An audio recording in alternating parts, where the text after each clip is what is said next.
before our first group comes up to present, I just want to remind everybody to please be respectful and attentive to the presentations, because I'm sure everybody's put a lot of work into theirs. And then it would be nice at the end if you give the presenters a nice round of applause for enlightening your world for you. We have 6 today and then 6 next week. For the people going today, don't forget to give me your cited sources on the printed out sheet. I've already got it from the first group. And then also, I will have your scores back to you probably next Thursday for the people who went today. The people who go next Thursday, I'll have them ready by during finals week, so you want to find out what you got. Okay, so without further ado, I'm going to turn it over to our first group to go ahead and do the presentation. All right, so I'm Ryan Harvey. I'm Dalton Drown. I'm Sammy. I'm Nia. And we presented on children and the effect that the media has on them, most specifically social media and the impact it has on our youth. Alright, so I did social interaction, and what I learned was that developing children should take part in face-to-face interaction, but oftentimes with this vital human contact, it's replaced with the screen. A British study showed that 1 in 10 children lack the social skills needed when starting school to have a thorough and beneficial education. Due to less social interaction between children with statistically greater amounts of screen time, they lack the social skills needed when they start school, and it is more likely for them to struggle educationally in later years. Next slide, please. Gracias. So, not only does social media affect you, screen time can also have an effect on social interactions with developing children. In recent studies from the American Psychological Association, there has been proof that high amounts of screen activity could lead to attention problems, difficulty in school, eating and sleeping disorders, and obesity. Another study from the same organizations has shown that preteens that stay away from screens can read human emotions better. And a study included 106 sixth graders in Southern California. So 51 were assigned to a camp without screens, and the rest of the class, which was 54, was able to use computers and was in the same school schedule and stuff. And so researchers scored the children's ability to identify other people's emotions through photos and muted videos.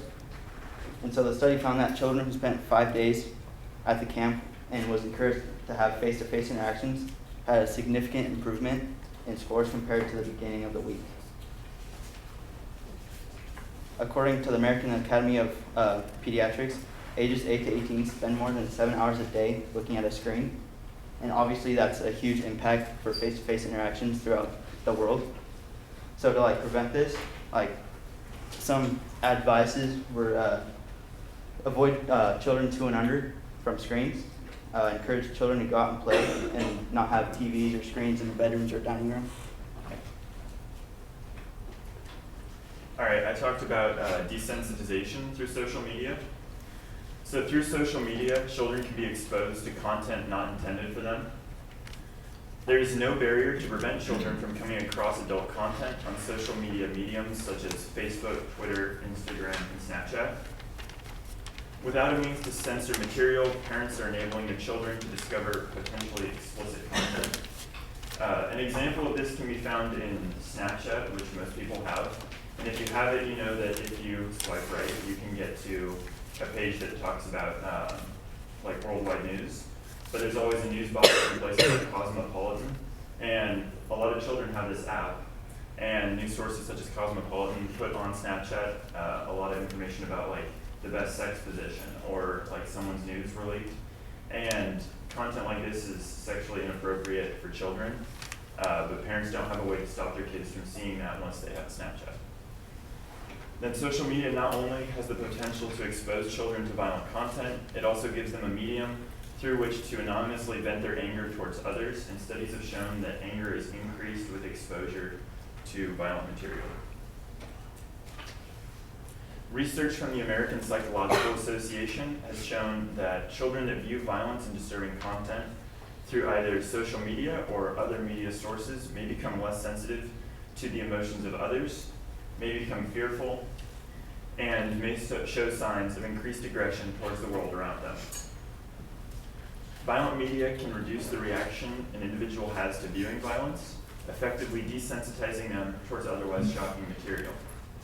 There's also a correlation between a child's intake of violent media and the acts of violence they commit later in life. So my slides were on the mental impact of social media. With the growth of social media in society, specifically in kids and teens, there has been a decline of mental health. Some contributing factors to this decline include dissatisfaction with our own lives, cyberbullying, and actual addiction to our phones. According to a study by the Kaiser Family Foundation, teens spend more than 7.5 hours per day consuming media. As a society, we are completely infatuated with media and what's new, always wanting the next big thing. We are rooted so deeply now in social media that it is integral in most people's daily lives. So, being on social media so often, we compare ourselves to others every day while using it. Our health is negatively influenced as we are always comparing ourselves to mock lives portrayed in the media and on social media, producing an unsatisfactory feeling. We look online and see the happy lives that people portray, whether it be on Facebook, Twitter, or Instagram, which can lead to comparing our own everyday lives to the lives we see depicted in the media. This unrealistic comparison from social media produces an undesirable feeling, negatively influencing our mental health. According to the Cyberbullying Research Center, over 80% of teens use a cell phone regularly, which is a common medium for cyberbullying. Cyberbullying is a direct result of social media, primarily with kids and teens. 52% of young people have reported being cyberbullied. It has shown to have an extremely harmful effect on the mental health of teens.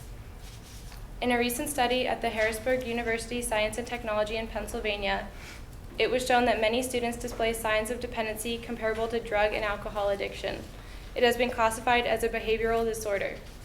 Cell phone addiction has gotten so bad to the point that in the past couple years, some treatment centers for addiction have added cell phones as an addiction that you can check in and be treated for. Like the one in the middle is one that they have in San Diego. Our generation has been so indulged in social media and being connected 24/7 that it has really taken a negative mental impact on our society as a whole. We are less communicative towards each other and mentally are declining. It is a scary thought of the dependency our kids will eventually have on social media and how we as a society will solve that problem.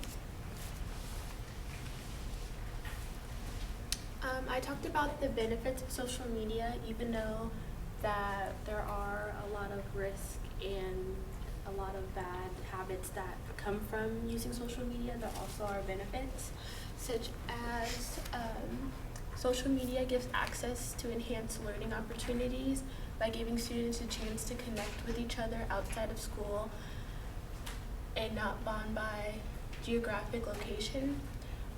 It's just like how kids are able to go outside of school and still communicate with each other and do projects such as this one. We're able to use like Google Docs, or you're able to go on Facebook and still communicate with each other, text with each other, and just keep in communication without having to go out of your way to go to somebody's house or to travel outside of where you are. Social media can give access to health information. It's very beneficial for when children get older to have access to health information, because not everything is taught at school. You learn a lot from social media, so you can learn about your symptoms of like if you're sick. You can learn about sexual transmitted diseases that are not always taught in schools, and they can just be more knowledgeable as they get older. They don't have to like look at it as when they're children, but it's good that they're able to access it when they get older. It can also help individuals feel connected to the world, because socially, sometimes people are introverts, and it's good for them to like be on social media to express themselves and feel connected to the social world. Next slide, please. Social media can help young people develop some real-world and personal communication skills.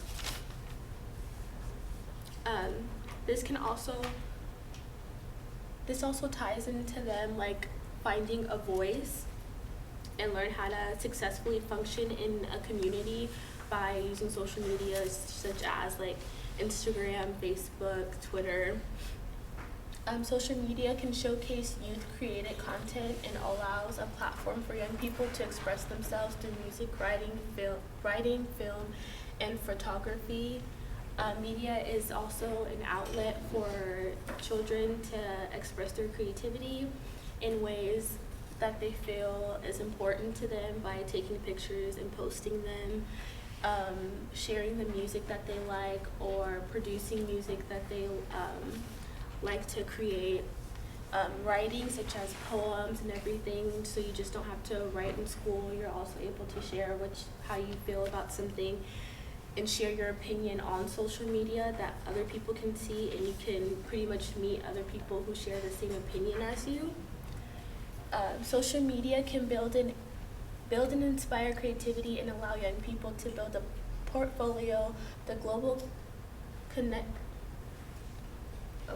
that comes with social media allows children to source creative ideas on a global level. Again, children are able to express themselves the way they want to, and then that can turn into social media can help them make new friends and meet new people that share the same interests as them, which can be a very good thing to meet new people that are just not in your community or in school. It's important to sometimes branch out and learn new things. All right, that's the end of our presentation. Our presentation is about gender in sports and the various roles that each of us play within sport itself. So what most of us know, or what most of us should know, is the fact that sports are ubiquitous in our everyday lives. But what some of us don't know is that 40% of all sports participants are females, yet women's sports receive only 4% of all sports media coverage. And the stunning facts don't just stop there. Within Title IX itself, which is a really good asset in the push towards, fairness within sports for women especially. Before Title IX, women made up 2% of college athletes or students participating in sports. Afterwards, they made up 43%, which is a huge push. And believe it or not, the numbers don't even stop there. Because women went from 32,000 to 150,000 college athletes, which is a gain of over 400%. Incredible. And then before Title IX, young women made up 7% of high school sports, while after it was passed, that percentage went up to almost 42%. And lastly, also in high school, females made up about like 300,000 high school athletes, and now it's 2.7 million. So it's like an 800% gain. So clearly, Title IX has played a huge asset in that regard. And Shayna has some very interesting facts about Title IX and a little background. So before Title IX, women had very limited athletic opportunities. In the early 1800s, when schools began to emphasize on women participating in physical activity, they focused on teaching girls graceful movements while discouraging them from participating in competitive sports. For centuries, women struggled with athletic equality, which led to the important amendment, Title IX, which was passed on June 23rd, 1972. So Title IX states that no person in the United States shall, on the basis of sex, be excluded from participation in, denied the benefits of, or be subjected to discrimination under any education program or activity receiving federal financial assistance. And we have a clip from the movie She's the Man. Would you care to introduce this? So I bet many of you have seen this movie, but this scene shows that after the girls' team was canceled due to lack of participants, Viola, the main character, asks to play for the boys team, and she's told that girls can't play soccer with the boys because they're like not good enough and boys are better. So here's the clip. So you can see within that clip that he had to like reassure himself throughout the time that the coach spent talking that what he was saying actually made sense. But since then, even though that was a movie, that was actually a reality that many college athletes, high school athletes that were females chiefly, what they had to face. But in the push of less than a decade, women actually have made strides in sports, and case in point, Nancy Lieberman and Becky Hammon are two of those. Both of them played in the WNBA for several seasons, and now both of them are assistant coaches. Nancy Lieberman is with the Kings, and Becky Hammon is with the Spurs. And in that picture on the right with Becky Hammon, that is her coaching two players on the summer league team, and she actually coached them to a summer league championship, which was pretty impressive, of course, and she's now on their coaching staff. So these are two of the first women to do that in the NBA. And even though that is really cool, there are still really, really interesting misogyny that occurs today, especially directed towards women. Okay, that's really cool. So this quality actually kind of sucks, but basically what this clip is there's a female NBA ref, and I believe she's one of two, or she might be the only one standing now. But this was towards the end of a game, and just to paint the scene for you, it's the Clippers Trailblazers. The Clippers are up 7 points with 7 seconds to go. They pretty much sealed the win. And this is at Portland, and the Clippers have the ball, and they're just going to dribble it out so the game can end, because everybody knows they're going to win. But what ends up happening is that one of the players from the Trailblazers just kind of going over there to kind of just, give them stuff. You're not going to walk away that easily, I guess. But the female NBA ref calls a foul, it was a horrible call. It really was. But what ensued in the comment section of this video on Bleacher Report on Twitter was really interesting. So really quickly, I'll just play for you what it looked like. She's on the baseline right behind the ball. Clock continues to go, and that's all she wrote. And she called a foul right there. It's checked with 1 6 left, and a foul on Napier.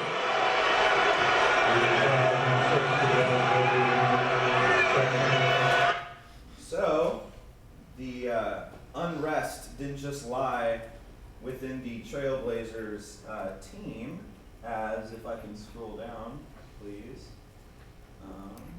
Okay, let's just not do that. Let me try to click this one more time.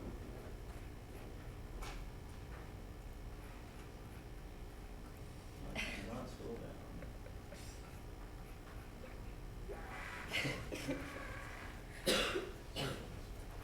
Is zero? Oh. Okay, we're getting there. Let me just go one at a time. Patriarchy.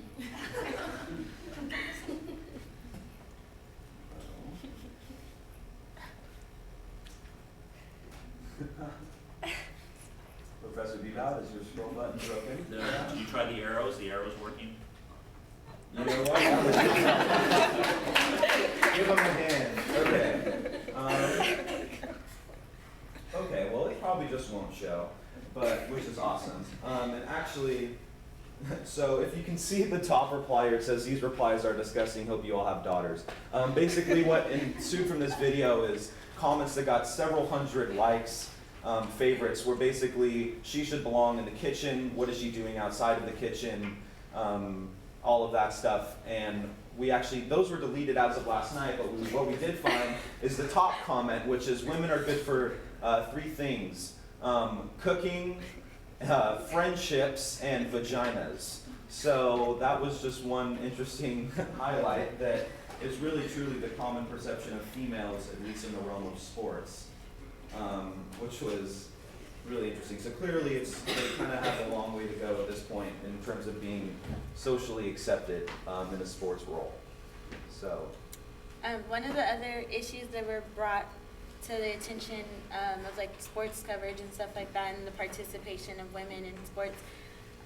Before Title IX in southern states, specifically in high school, there was like a large gap in the equality between like not only women participants in sports, but there was a racial gap. So minority schools, like you could see like North Carolina, Alabama, Mississippi schools, they were like heavily minority schools, had a lower participation of women in sports.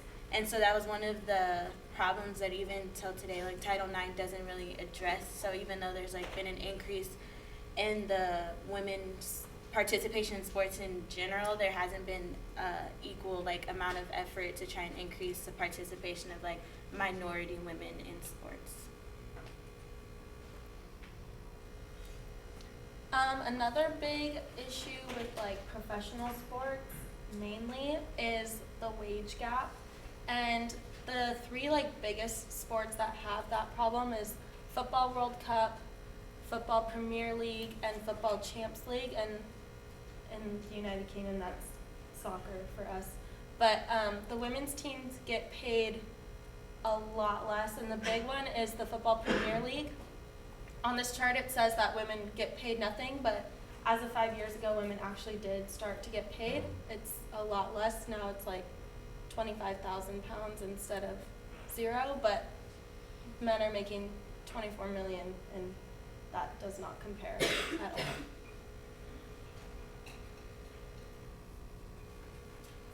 all. These are a couple interesting charts and graphs here. On the right is probably one of the more interesting ones that we found. In women's teams play for winning the World Cup, they get $2 million, which is really cool until you see when the men's teams play for losing the first round, they make $8 million. So that's really, really interesting. And where the money goes for men's and women's sports in Massachusetts public colleges and universities, that is on the left over there. And it basically talks about where the money goes within UMass Amherst and then all Massachusetts state schools. And the recruiting is the biggest one really, on the right with the men being in blue and the women in yellow. It blows them out of the water when it comes to recruiting and the money that goes there. With $618,370 going towards the men in favor of them. So Liesl Jones was an Australian Olympic swimmer, and she did really well in her career. She won 3 gold medals. But she did, in 2012, she did like a pre-Olympic photo shoot, and people started to judge her based on like her body shape and saying that she was chunky and saying she wasn't fit to be an Olympic swimmer, and they were doubting like her ability to do well anymore, all because of the shape of her body, and they were judging her ability based on that. And not only that, that got a 2-page spread in the newspaper with full color, which is a lot just for, they really overplayed that situation within the media. That's one piece of evidence. Yeah, so unlike the other slides, this is a more positive outlook. But this year in the Olympics, we have the most female competitors ever in history. And these two charts basically show the gradual increase of competitors and also events. In the 1900 Olympics, women were only allowed to participate in the 5 out of 19 that men can participate in. So with more events each year, there are more female competitors, and this year we had 45% female competitors. So that's a good positive outlook. And that's our source. I'm Joe Hines. I'm Diana Hernandez. I'm Austin Cox. I'm Jacob Alvarez. I'm Jake Jelakowski. And I'm JC. Jesus, too many J's. And we're doing body image and the media. So, there we go. Okay, so the first part of our whole presentation is society's role, and obviously the first influence you're ever going to have in what you're supposed to look like, act like, all that is with your family and with your friends as well. They kind of just teach you, how to look, how to dress, what to act like, you know, what not to do, and like, you know, just general things that we all kind of act like now. And then society, as we're growing up, gives you certain guidelines to what you know, the same things, like what you're supposed to do, what you're supposed to look like. And obviously, like, these are a lot of them are negative on what you know, should look like, because no one can actually look how you're supposed to, if that makes if that makes sense. And then with, you know, the pictures, obviously, like, there's a little girl just measuring herself, like she's probably a 7-year-old little girl, like looking at her body to make sure it looks good. And then obviously, like, with this, it's showing, you know, a timeline of someone who's like trying to fit in more than they do, even though it doesn't really matter. It's more about what, you know, what's on the inside than what's on the outside. And then there's something, you know, with like a media standpoint, where people like portray something in, say, a magazine with, you know, the picture or the girl on the right, and in reality, that's not at all what she actually looks like. It's more so on the left, and they just kind of, you know, fake it to, you know, look good versus what's actually there. Okay, so yeah, for sure, the society it plays a huge role in creating a lot of these beauty standards that we see today. But I think we can also all agree that the media plays a pivotal role also. So we narrowed it down to 3 different aspects of the media, those being advertisements, social media, television, magazines, etc. So obviously advertisements are a huge contributor to a lot of like the beauty standards that we see today. And one of the biggest culprits of that is Victoria's Secret and other popular companies in the beauty industry. It seems they're always advocating for loving yourself and like loving your body, and every body is unique and finding the perfect fit. But in reality, all of their models look like that, and that's essentially impossible. So, and then we have social media. So social media networks today are probably the primary way that our generation communicates and serves as the biggest channel to the outside world that we have. So it's as social media is becoming more ingrained in our daily lives, I think we're seeing a lot more support for all different body types, but we're also seeing a lot of like fat shaming and skinny shaming and just body shaming in general. So I think that's where like a lot of these issues are coming from, especially, and I think we've all seen that just in from our own experiences.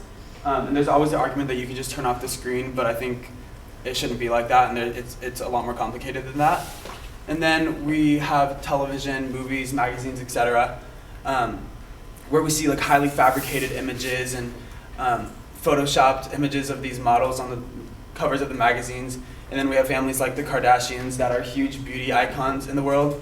But to get to where they are, you need a lot of money, and not all of us have that. So I don't know, these 3 different aspects of the media are definitely contributing to a lot of like the self-esteem and body image issues that we're seeing today, and leaving the average person feeling dissatisfied with themselves.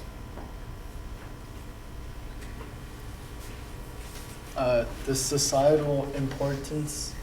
So like, it's the importance that body image has on society. It creates an injunctive cultural norm for women's bodies. So like, it's something for women to look at as like or not just women in general, but like men and women. It's something for like every one of us to look at and say like, that's what we should look like.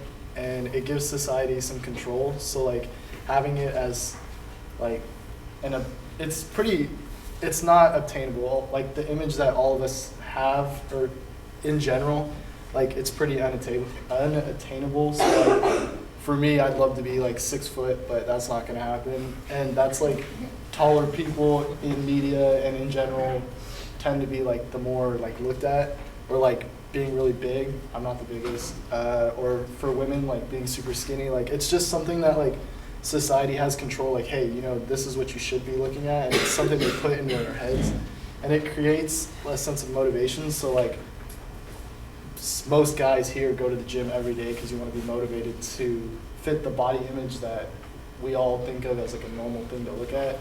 Same with women, to lose weight or even to like gain a little bit more, like, I don't know, I guess, or something. You guys, we all go to the gym, we start working out, we want like better images of ourselves, so it gives us motivation as well. So it's not always bad, but I mean, it's something to look at.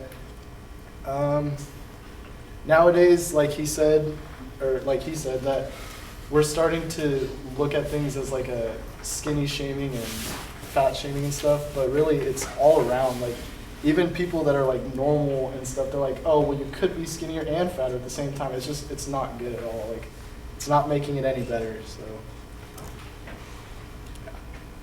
Alright, so some ramifications of body image is, or in my source, it talked about anorexia nervosa, and that's pretty much all it talked about in the source that I found. And pretty much what that means is it's a condition of self-initiated weight loss, usually found in adolescent and young women, and it's characterized by a profound disturbance of body image.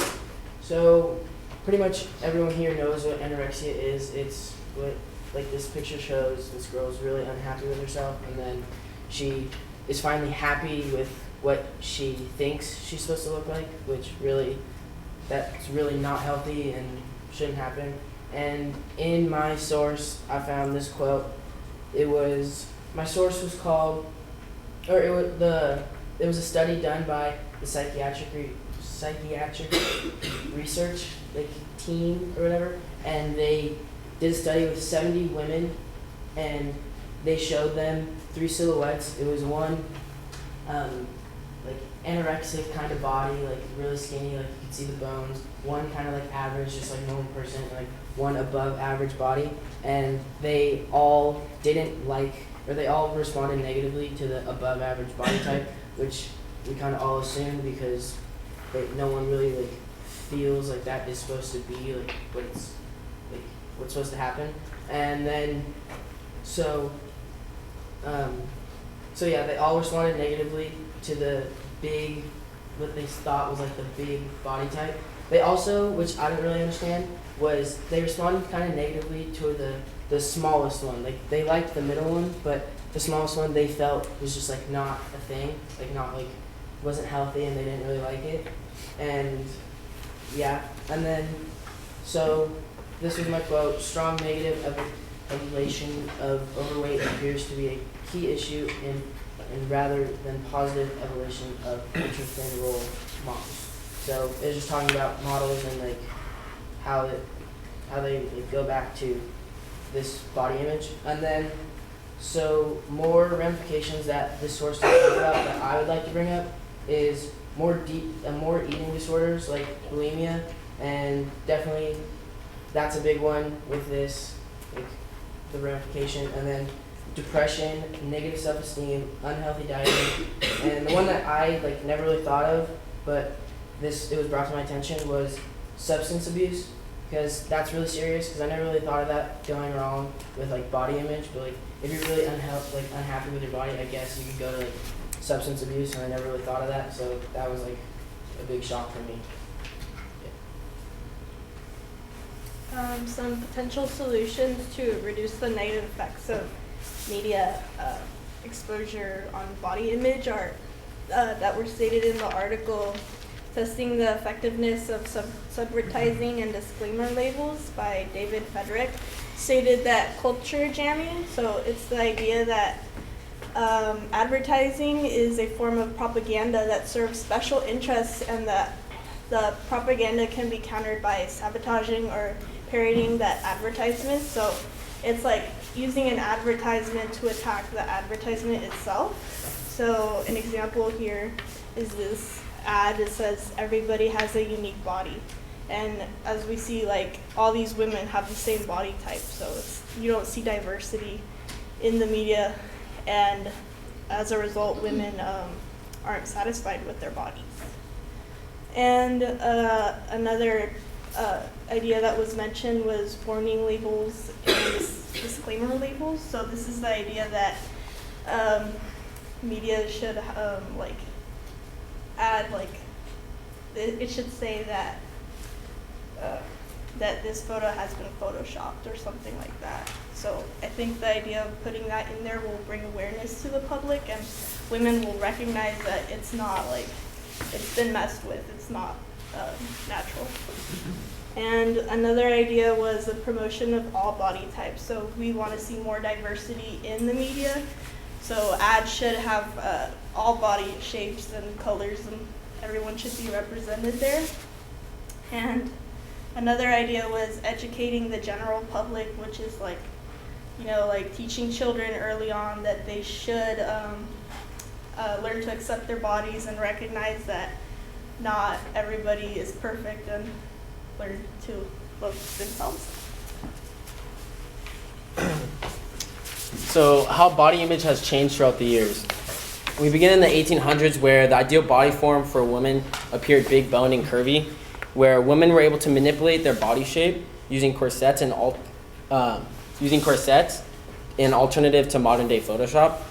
Although women were big boned and curvy, they believed in thin waists and large bosoms.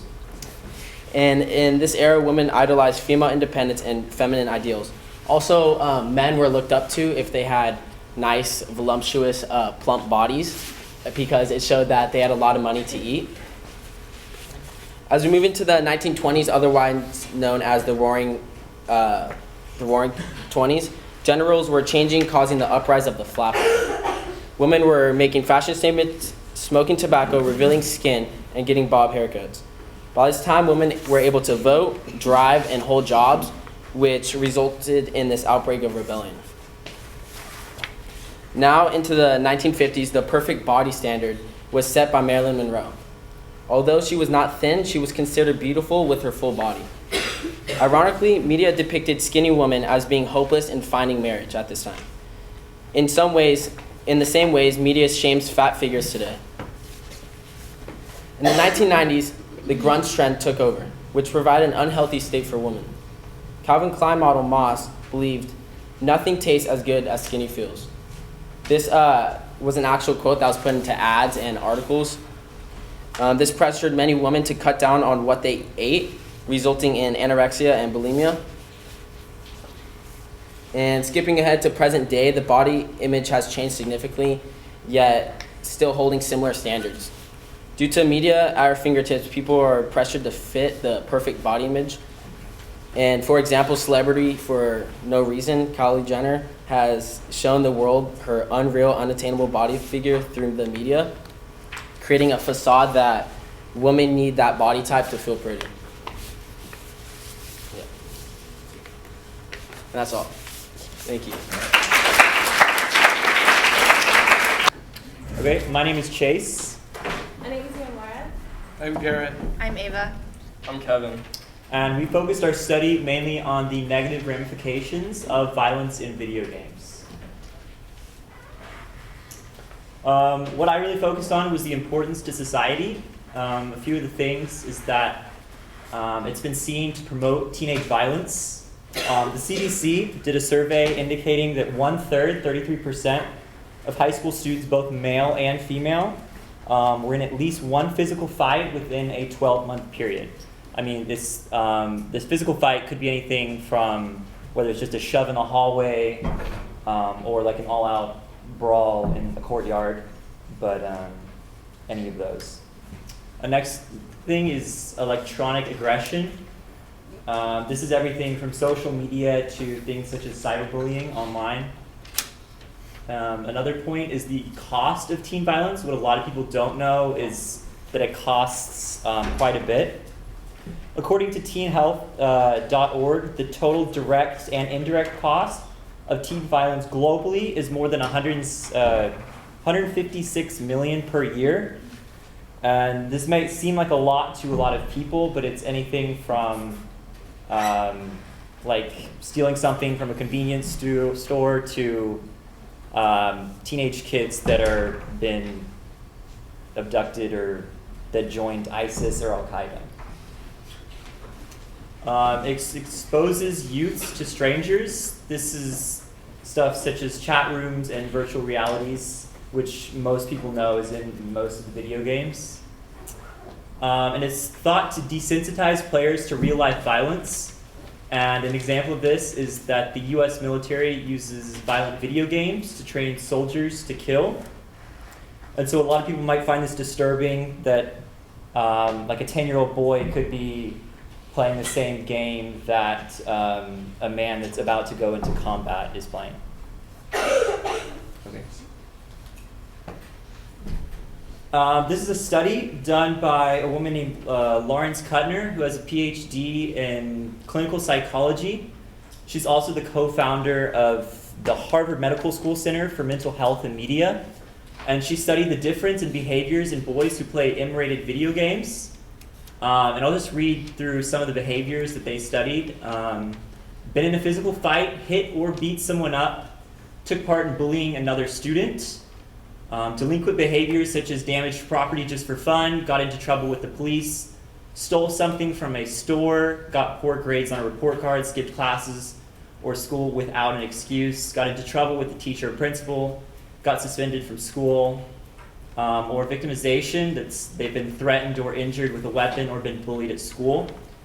And I believe she tested about 5 different high schools over a 12-month period. And it showed that the kids who were playing video games took part in more problematic behaviors in all 12 areas tested, some as great as 3 times as much, which was the one, actually probably one of the worst ones, which was got in trouble with the police. The percentage of M gamers was 6% versus 2%. Okay, so basically, Dr. Nick Narrett, who studied this phenomenon for years, basically compared this playing video games to smoking cigarettes. And he basically says that smoking one cigarette obviously won't give you cancer right away, but repeatedly smoking cigarettes over the years will likely lead you down that path.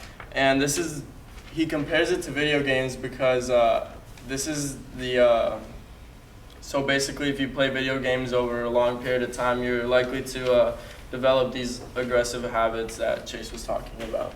And so as you can see here, it's growing in popularity, and this is 2008 through predicted 2018, and that's daily time spent playing video games per capita in the United States.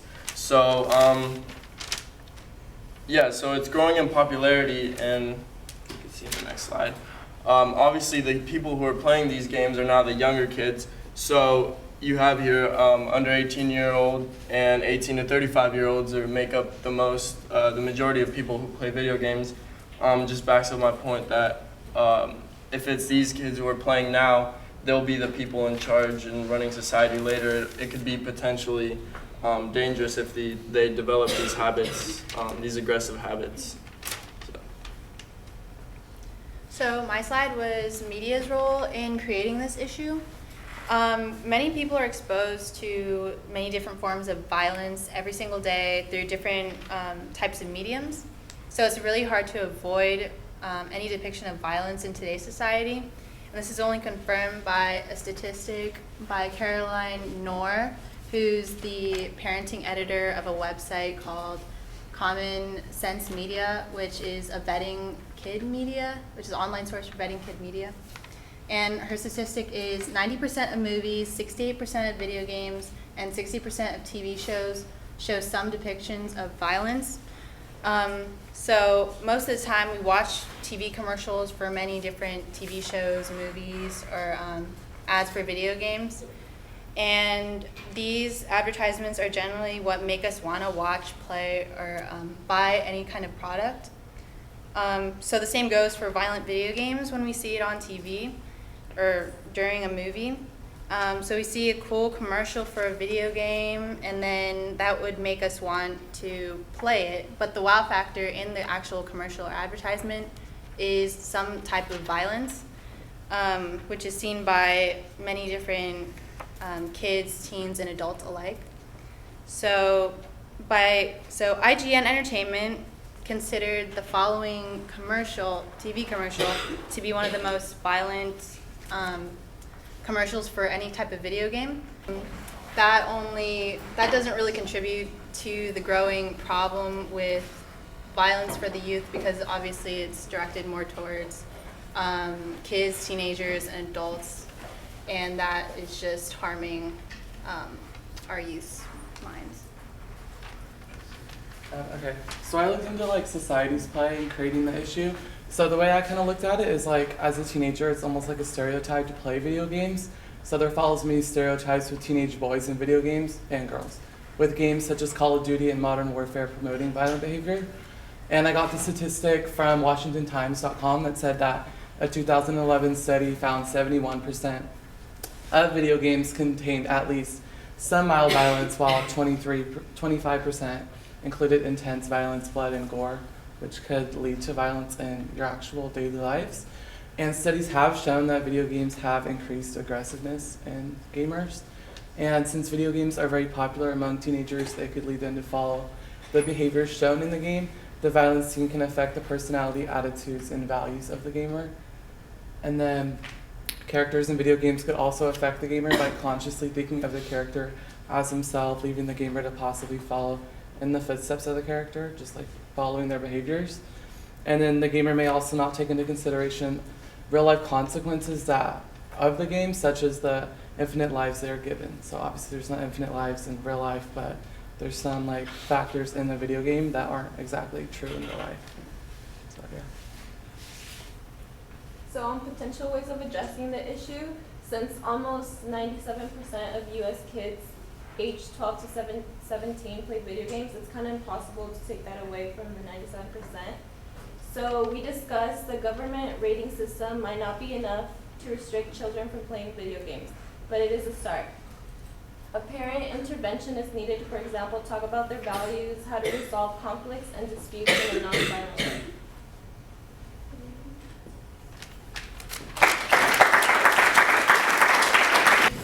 Alright, so we are doing media stereotyping. My name is Natalie Weaver.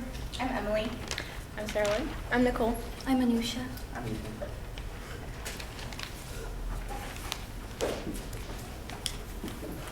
We have a problem in the STEM fields in this country. Sammy, sweetie, don't get your dress dirty.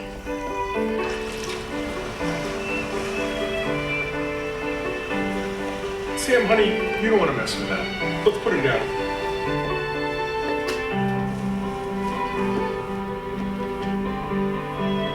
Samantha, this project has gotten out of control. Whoa, hey, careful with that. Why don't you hand that to your brother?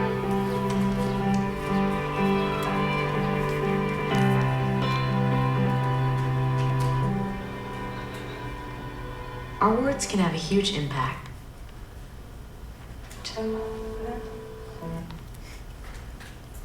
So what the media displays and the stereotypes it propagates can have a profound impact.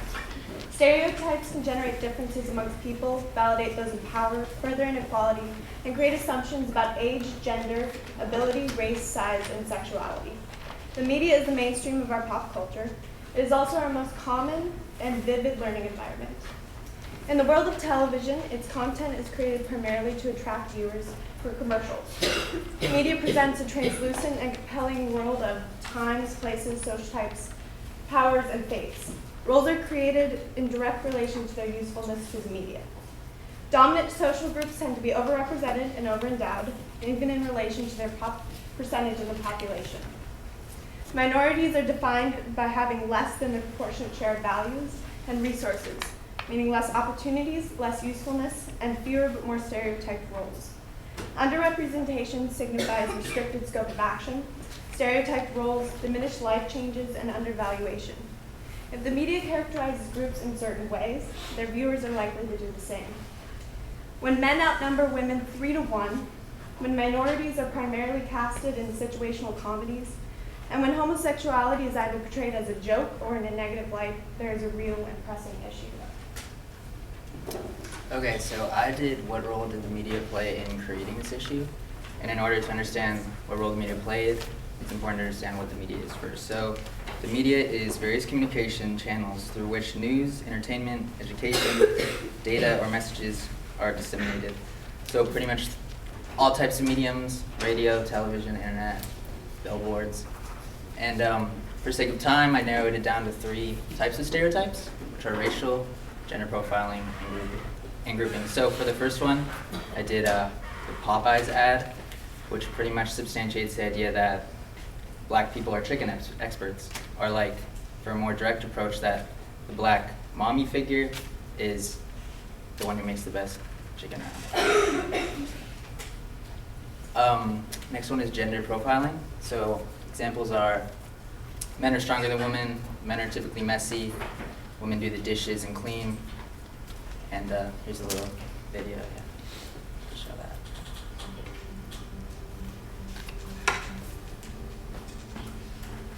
Hi, Erin. Hi. Okay, so I'm going to just give you some actions to do and just do the first thing that comes to mind. Show me what it looks like to run like a girl. Looks like hair.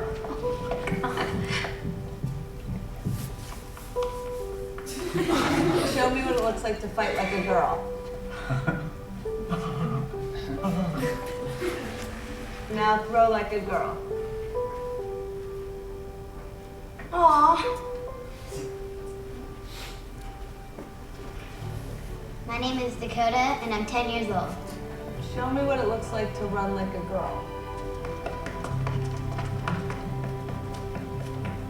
Throw like a girl. Fight.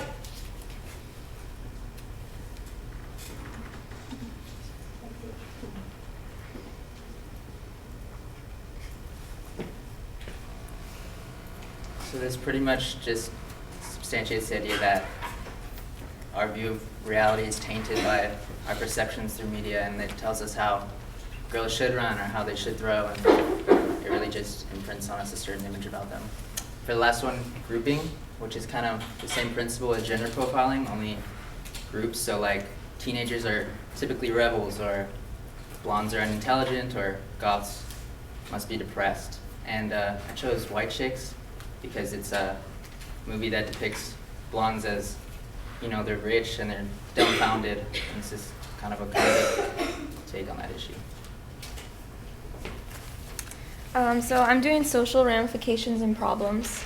And a few years ago, Mountain Dew released this commercial that some people have called arguably the most racist commercial in history. And it shows 5 African American men, and they're not portrayed as citizens, but as criminals. And next to them is a goat featured in several of the Mountain Dew's other commercials. And a woman is told to choose between them to who was her attacker. It's meant to be humorous, but this image is actually really dangerous. And it's an example of the criminalization of race that can create subconscious fears or wariness in people based on simply physical appearance. This type of social stereotyping is what can lead to police officers profiling race, lack of public defense based on conscious and subconscious fears, or a lack of needed protection simply because of a fear of an image or a criminalization is normalized. Even when it comes to movies, Hollywood plays a big part in what we call whitewashing, where white actors are cast as non-white roles, appropriating other cultures. This creates a stereotype of how certain groups of people are portrayed. And so media is what we see every day, so it has the power to stick in our minds. And a big problem is that the youth are taught from a very young age, and they can carry those stereotypes and be affected into adulthood. I don't have time for this video, but it portrays a bunch of girls with these really amazing talents that wouldn't be considered traditionally feminine next to the etiquette rules for girls from the 70s. And it's really ironic because if they had let those stereotypes control them, they would never have found the amazing abilities that they have. And not only with girls, but with boys, it's an issue because I personally knew many boys in high school who had these talents in photography or art and were told by their sports coaches that they had to quit simply because it was too feminine. Stereotypes are a human attempt to make sense of an issue they don't understand. And growing up in this society, it's easy to believe what we are all conditioned to think, whether it's based on gender, race, religion, or any group of people. And if the first thought that comes to our minds is what we are told to think, we must condition ourselves to challenge stereotypes.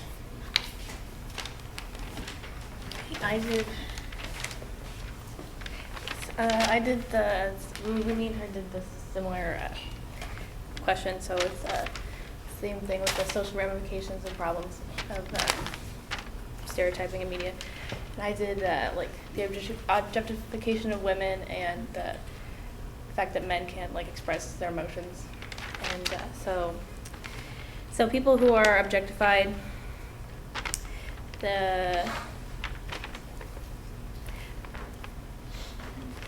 they are discounted when it comes to their opinions or feelings. Even their personal space is invaded more than others. Their work and accomplishments are seen as less valuable, or they are seen as they aren't able to do a job properly, or and then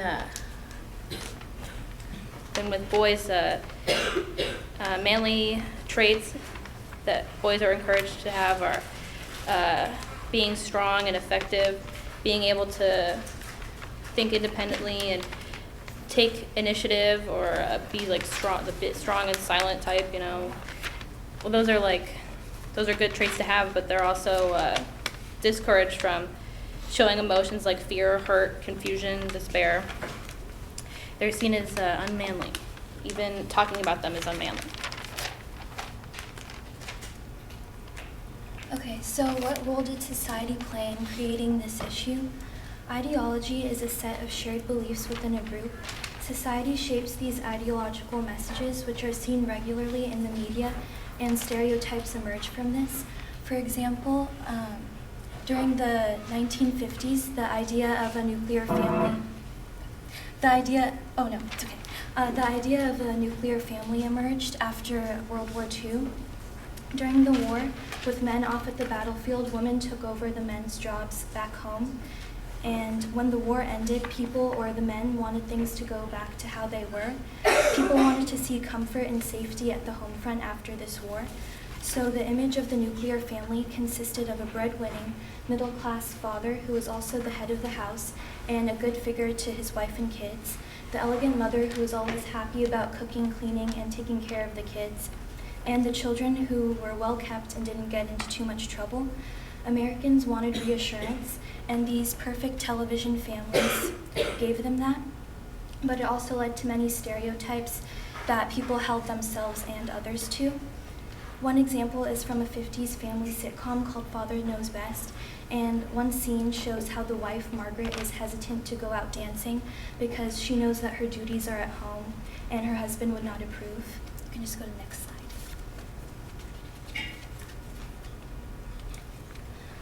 America has always been uncomfortable about race. These attitudes shape how we see different races or minorities in the media today, if we even see them at all. Though today it doesn't go as far as how it used to, like in the 50s with blatantly sexist coffee ads or blackface performances, gender and racial stereotypes are still evident in the media today, even though they are more subtle. This shows that we still have a difficult time accepting people who are different from us, and these feelings of fear and uncertainness are perpetuated as stereotypes in the media. For example, cleaning ads today show only women, and to advertise their strong paper towels, Ronnie used a muscular or tough man. And also in popular shows, Black people are usually seen as thugs or the sassy friend. With all of this being said, we do have to acknowledge the ideological messages that are changing in society. An example of this is shown in a secret deodorant ad, and it's something that wouldn't have been seen in the 50s. Could you skip it to 44 seconds? What's up? What are you doing? Andy, shut up.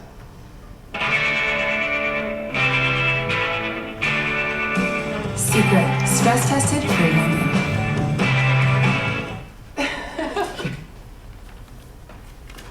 Okay, and I had what are some potential ways of addressing the issue and what can we do? So the first one I have is raise awareness of the issue. So So to continue advertising to the public that stereotyping is happening, and to continue to let society know that their labels don't define who an individual really is. And then next is create efforts to fix labels, and to stop labeling people based on their race, ethnicity, religion, or appearance. And that to help eliminate this, you should get to know the person first before making a judgment. And I have this video.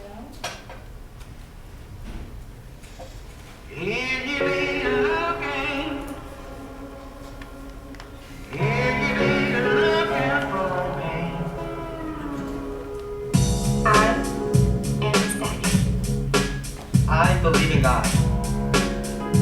I am a Jew. I am Muslim. English is my second language. I am a woman. I am a man. I am an athlete. I am short. I am smart. I'm Asian. I'm an immigrant. I am an African American. I am not a stereotype. Don't just go by what you see. Get to know me.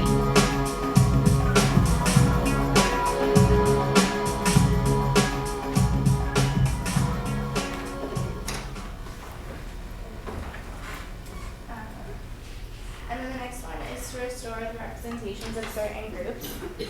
Like one of the really popular ones that everyone typically goes for is like Asian stereotypes. And then, so these are popular stereotypes that we've conformed to and have created to be normal in our society. And no one is to be judged based on their ethnicity, and we need to remember that to treat each other with respect and be mindful.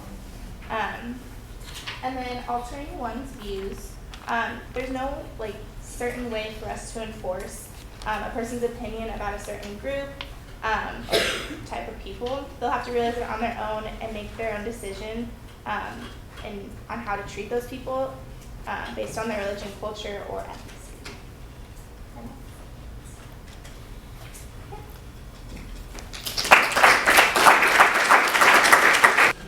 All right, so today for our presentation we did media and children, focusing mainly on advertisements and how they affect children. I'm Trent. I'm Will. I'm Haley. I'm Cami. I'm Delilah. I'm Luis.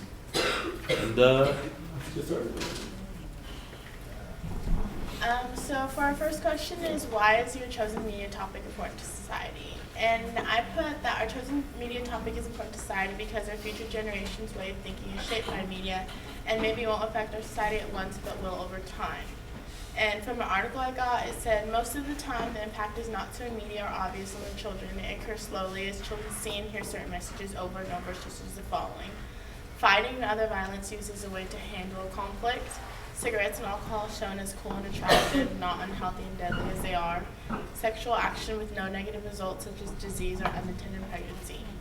And the main reason that it's like important is that we need to realize that the way media portrays like certain things, children will see them the same unless the parents are like strict and like make sure they're not supposed to see certain things that they're not supposed to see or know right from wrong, and not just go with the flow of media and how kids think is cool or like just okay to do, that they should know the difference between right and wrong. Okay, so my slide is the societal ramifications of advertising to children. And like, as most of us know from experience, a majority, if not all, media sites today display advertisements. And as technology has advanced and has become more widely accessible, we keep seeing more and more young children using these devices. Based on a study from 2013, a child can see over 40,000 ads within a year's time. We see advertising today in television, where on average there are 15 minutes of commercials per hour of viewing. The problem with advertising to young children is that they do not understand that the commercials are specifically targeting their demographic, and that the ads have the power to influence their actions and behaviors without them even noticing it. The 2 points I'm going to talk about really quick are how advertising can influence obesity as well as drug and alcohol use, but I mean, it can also influence body image and violence, like that was talked about earlier, but I'm just going to go with these two. So the first point I wanted to bring up was how the media promotes obesity. And I mean, I can remember as a child watching the Disney Channel, like most of us did, that there's constantly McDonald's commercials being played. And whether it was a favorite movie star eating a cheeseburger or the enticement of getting a toy with the latest movie along with your meal, a child most likely will not realize it, but those commercials are designed and created to make them want to get the fast food. And it encourages the bad behavior of eating high-calorie meals, which is linked directly to childhood obesity. The second point that I have is the alcohol and drug use, and how we saw in lecture the Flintstones played commercials that have the main characters smoking cigarettes. And so when young kids see this, like see Fred and Barney, like smoking cigarettes in these commercials, it makes them think that it's socially acceptable behavior, and it can influence them to start smoking at a younger age. Kind of similar to how we see tequila commercials that play during primetime shows when families are all together watching TV. And like I know that when I was younger, I indirectly would like memorize the Dos Equis commercial, like he's the most interesting man in the world and stay thirsty, my friends. And I'm sure most of you guys know what I'm talking about. But these ads make it seem like drinking and smoking are okay to do, and like encourages these behaviors in young kids, and most of the time they have no idea that it's happening. I had what role did media play in creating this issue? And a quote I found was, young children do not understand the concept of a sales pitch. They tend to believe what they are told and may even assume that they are deprived if they do not have advertised products. More than 60% of these commercials promote sugared cereals, candy, fatty foods, and toys. This is showing children that it's okay to have all of this and make it what they want, even though it's not good for them. And on the average, every child sees about, or most children see about 20,000 advertisements a year. And they see advertisements that portray things such as tobacco and alcohol in a non-realistic way. And 1/2 of the G-rated animated feature films available on video cassettes and music videos show that alcohol and tobacco use are normal, and they convey them as not bad at all.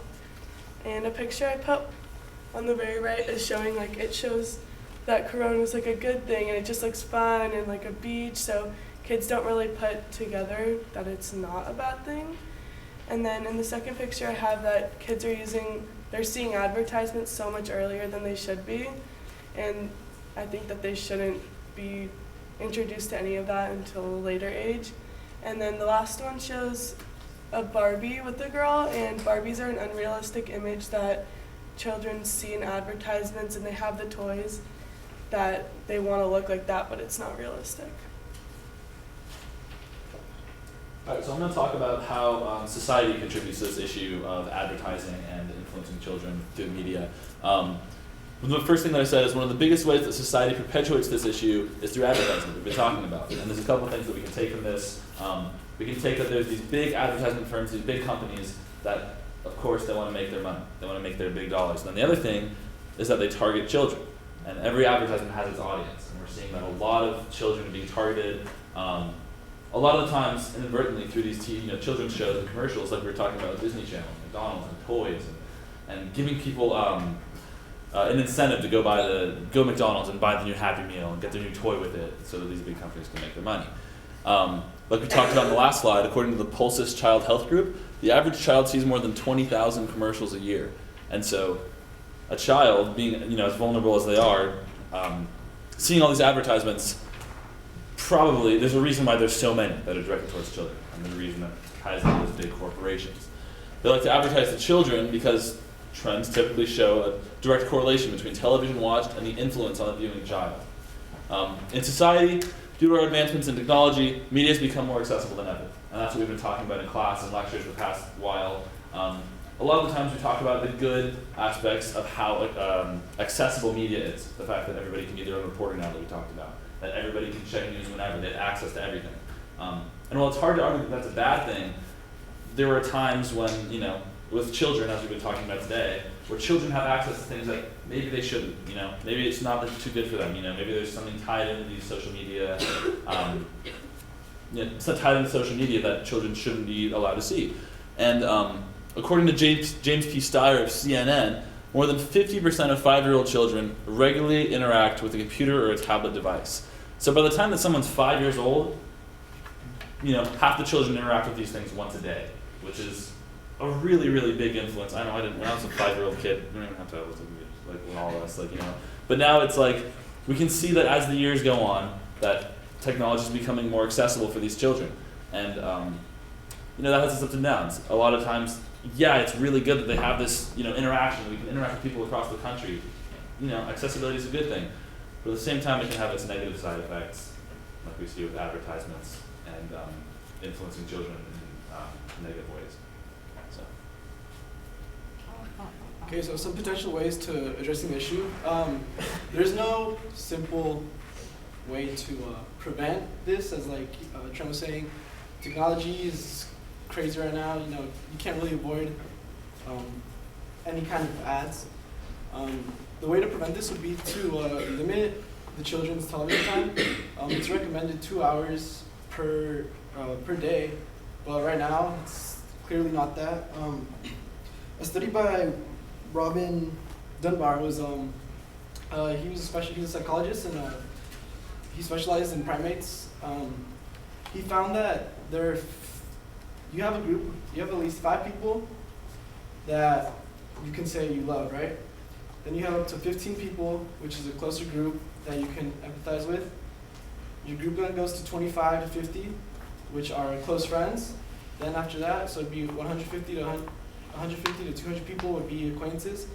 Up to 1,500 would be recognizable faces. So this also shows that being social is a good thing.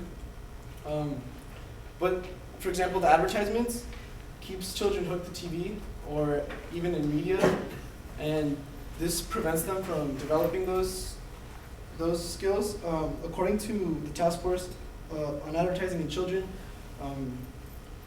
the longer a child's watching TV, the less time they have for their mind to actually, be creative, and this affects their cognitive development.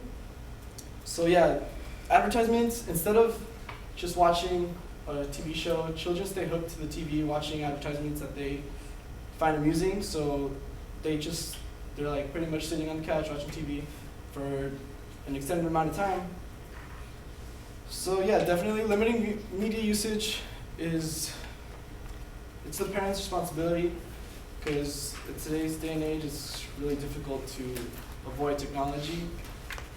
And right now ads are becoming a little bit more positive in a sense. For example, the tobacco ones that show like the negative side of the product.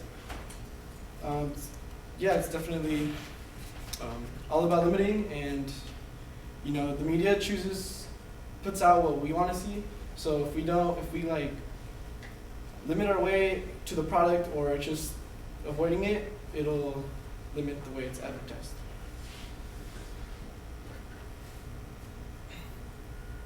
All right, and to conclude, we went over how children are very easily influenced, and how pretty much at a young age, when you're a child, you are exposed to so much information, whether it's like education or if it's just like learning and social skills and that kind of thing, that they're pretty much just like subconsciously told to believe everything they're told and just kind of accept everything that they see. It can affect them physically and mentally, like we went over the topic of like obesity and stuff like that, and the whole social aspect. Again, they tend to believe what they're told. Advertisements can bring a negative impact at an early age. Like we said, a lot of kids have access to like tablets and mobile phones and stuff like that, and they play on like their parents' phones at like a young age or something, and they could go on like Snapchat, like we heard earlier, and you could see like a lot of articles and stuff that just have basically sexual content and stuff that they would just understand and everything. And then at that point, if they don't understand something, instead of asking an adult or their parents, they have access to like Google, so they just kind of look on their own and pretty much just have the whole World Wide Web to like be influenced by. It can bring about negative influences, like we talked about the Flintstones commercial. And if you think back to like watching like Boomerang or those type of TV networks, like shows like Popeye and that kind of thing, a lot of the characters are constantly smoking and that kind of thing, so it makes it seem very casual. It makes it seem just not as bad as it actually is. It attracts children to the ideas that may be harmful.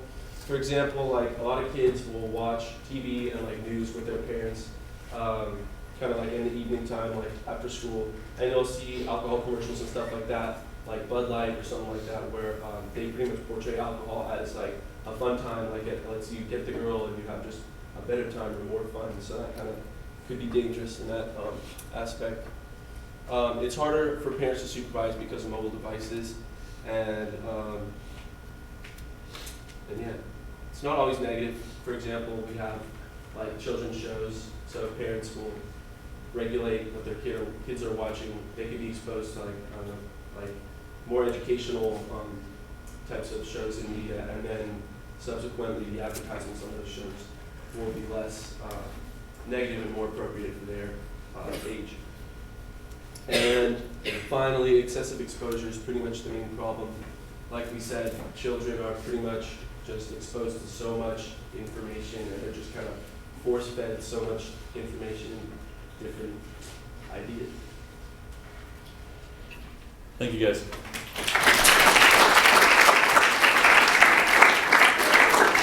Before we go, just a reminder for those who are presenting next week, please print out a list of your cited sources that you included in your PowerPoint so I can use that in my evaluation.